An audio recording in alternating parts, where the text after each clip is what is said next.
Emma, thank you for joining me here today. Get straight to it. You've won 4 in a row. You're going for your 5th.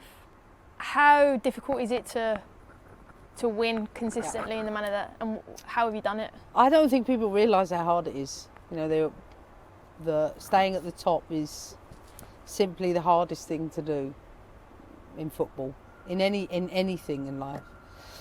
So to do that and compete for our 5th title, we know, yes, there are many more teams to compete with us, but for me the most important thing is what are your own standards, what are your own expectations internally, and then make sure that everybody on the training pitch particularly is pushing at a higher level than they were previously. Like for me, training is everything. Last season you got your highest points in the WSL when it's been 12 teams. So you're thinking, oh, you've got the winning formula, and then you're going, feels like you've ripped your squad up again, or you've really had a busy window. Yeah, I felt that squad went as far as it could, and I think I would rather do things a year early than a year too late. That's my philosophy. We've got players that have come into the club. They have to learn. They have to integrate in all the things that really matter to us. And the players that are here, they know what the expectations are. And any player that rests, they know the way it goes. You play if you perform in training, and you have to perform in training. And for the players that come in here, it's important for them to keep driving those standards. And from what I've seen so far, we've got some great characters this year. Well, let's talk about those characters then. Official, talk to us about her. The big fish, cool as a cucumber, unbelievable finisher. Still got to, I think, get WSL fit, coming from a lower level in terms of intensity in Mexico. She's exceptional in the box. She really does. She can put things away. She's just an out-and-out goal scorer. Her hold-up play is very good. She's deceptively quick. And most importantly, she's so coachable. She just wants to improve to get to the next level, so I'm excited for what may come for this player. Macario? I mean, Macario, she won't be available for us for the first part of the season. She's still got to build after an ACL rehab that's taken longer. And to be honest with you, we want to keep players on the pitch, so we will take the extra time to do that. Gifted beyond words. What she can do in tight areas, to finish, to pick a pass out. She's a special player with special talents, and I think our fans and the WSL will really love watching her play. Lawrence? Can play left and right side. She can go box to box in no time whatsoever, again and again and again. Wants to improve, chose Chelsea for those reasons. And again, like, dream to coach, so coachable, so easy to get her to do things, and she takes them on board. Nushkin? Wow, good German. Been practicing. Unbelievable prospect. We've been watching her, as we do all of the players, over a long period of time. She's a press-resistant player, so she can get out of situations and face forward. She's got a range of passing for someone who plays like a 6, but she's more of an 8. She can play at the back. She's got the distribution. She's world class with that. She's got a very, very bright future. She keeps working at it. The last one that interests me is Hannah Hampton. Yeah. I mean, you've already got Berger, you've already got Musovic, who are top, and then you add in Hampton. Tell us about what she brings. Look, you can't stand still in the game, and the realities are, when everybody is pressing player for player everywhere, your goalkeepers have to be good with their feet, and that's not just to play short, but longer build. And I think Hannah is probably the brightest with the ball at her feet in world football. She's very, very committed to the process of development. And I think the next 12 months for Hannah will be about getting all of those things right. And there's no question that she is a player for the future.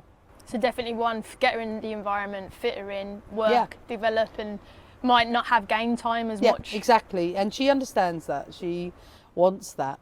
She wants to improve in training, and We played her as an outfield player in something earlier today, and she could play outfield with her eyes shut. But I think she will learn from Anne and Zashira, and that's important because she's still very young. And for the other two, listen, they have to accept this is what it takes to play at Chelsea, and they too have to keep driving those standards to make sure that they're at the top of the game to compete to play.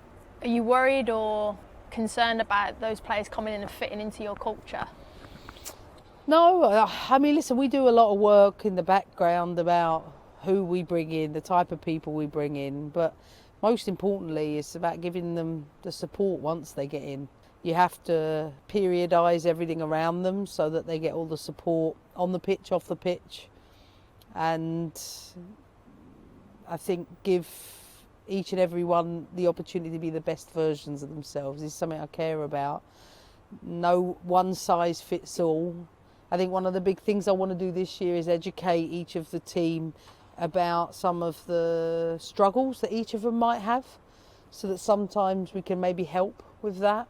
For me, I want everybody to have a better understanding of each other, so we bring out the best in each other. And I've got an amazing group. Again, lucky me. How long does it take for you to recruit then? Because that is a lot of detail that you want to go into, that you understand who they are as a person, who they are as taking information, will they fit into my culture? We haven't even mentioned the style of football. How long does that take for you? Couple of years. Really? Couple of years, yeah. But it'll intensify sort of 12, 18 months. Rarely do we, we'll be securing players now for the next summer already. That's our goal. And we try to work 12 months in advance where we can. But I think it's changing with the free market agency. We often get players from free market agency. So we've anticipated that happening. So we've tried to develop a loan market, a younger market that can go and play and perform, and that can come into the environment at another date, and we're future-proofing for many years. One thing you mentioned there was that the word periodisation, and some people may not know what that is. Tell us a little bit about that, and then I've got a follow-up. Yeah, it's just structure. It just means, that everybody in the environment, from the medical team to the technical team, everybody is almost singing from the same hymn sheet regarding everything. So if a player's injured and they're recovering from injury and they're training with the medical team, they're to train in the same way they would do if they were in the team environment. But it might be more positional based. All the principles will be the same. The methodology is the same. And it might mean that beyond the technical, the medical, the performance side, we have to get everything else right. Menstrual cycle, nutrition, psychology. But we try to operate in a multidisciplinary way where it's not just silos and individuals working. I see it across the women's game. Inexperienced people working at clubs, navigating and deciding and determining the best things for women. And as far as we're concerned, we've got a long way to go for that. But in our environment, everything is that starting point. Women are not small men. I mean, women's health then. Say if I was playing for you and I said, Emma, I've got a tight quad. Yeah. How would you manage that then with the menstrual cycle, and how would you? Well, I'd first of all, I'd want to know where you are in your phases. So your phase 1, 2, 3 or 4. 2, have you Let's got? just say 3. Okay. And it's likely to be in phase 3 and 4 probably. Is the quad related to a menstrual cycle complaint, or is it an injury potential? Yes, there might be a risk there. Might look over your injury history to see if there's any relation to injuries in phase 3. Is there any correlation between that? I will check your sleep. We will check. How do you monitor sleep? Well, maybe aura rings, so that we could determine how much quality sleep people have had. Have they had enough REM sleep? What's their body temperatures? Body temperatures can indicate whether your menstrual cycle, where you've ovulated in your menstrual cycle. Have you got any stress going on and off the pitch? There's a lot of things. The stress? I mean, the stress hormone, the cortisol stress hormone can be triggered and causes a lot of problems for us, or a lot of challenges for us. For me, it's really complex but simplistic in as much as just we encompass a holistic approach around decision making. So it'd be myself, Denise Reddy, the head of performance, the head of medical. We have daily meetings all of the time around, which player's going to do which part of the training session, etc., etc. So our aim is always to keep the players on the pitch, always to keep them there, and we have an objective to have at least 95% of the players on the pitch throughout the whole season. And if it drops lower than that, is that a mirror on you approach? Do you have to reassess the group? Constantly analyse, like what are the big injury triggers in football? Often the changes in circumstances. So like going from international camps back to club, there is a higher injury incidence rate within 8 to 10 days of players coming back from international camps. So you have to manage that properly, because that change, the travel and everything else can cause a lot of challenges. So we're at the bridge. Opening game's going to be here. Yeah. What are you thinking, feeling? Oh, it just feels home. Like, I want to be here all the time, if I'm honest. I know you're going to tell me about the win percentage at I wasn't Kings actually. Meadow, which I think is important, but I want to be here. I want this place to be full every game for a women's game. That's my goal. I'm not saying we'll get there all at once, but I'll die trying. What would be the one thing you would change for women's football? I think the one thing I would change is that I'd make it mandatory for every men's team to give equal resources in the marketing and the commercial space and the broadcasting comm space, so there's no excuses to sell this stadium out. 1. 2, I would increase the prize money across the board. And 3, I would implement everything that was recommended from the Carney recommendation list.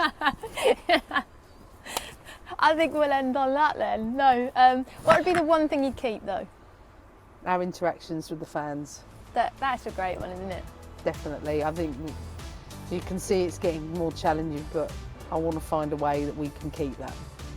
Well, I wish you all the best for this season. Thanks, Kaz.